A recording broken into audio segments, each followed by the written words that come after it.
करमाळा येथे दिल्लीतील विद्यार्थी मारहाण प्रकरणाचा तीव्र निषेध नोंदवण्यात आला आहे.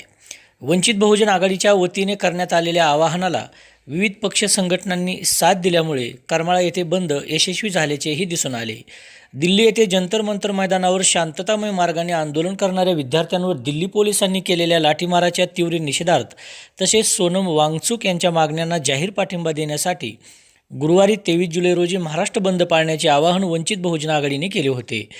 वंचित बहुजन आघाडीच्या बंदच्या या आवाहनाला करमाळा तालुक्यात विविध पक्ष व समविचारी सामाजिक संघटनांनी जोरदार साथ दिल्याचे दिसून आले.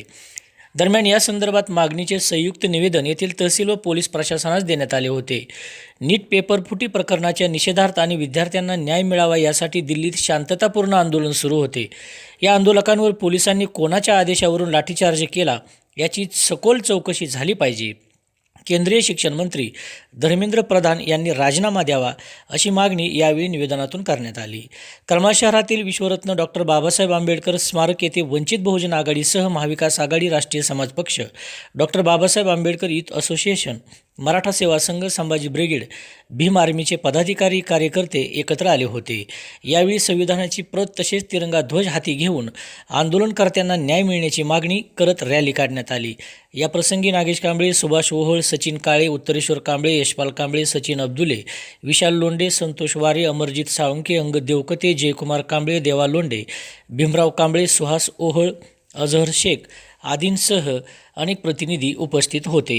दरम्यान करमाळा तालुका बार असोसिएशनच्या वतीनेही दिल्लीतील विद्यार्थ्यांच्या आंदोलनाला पाठिंबा देण्यात आला आहे.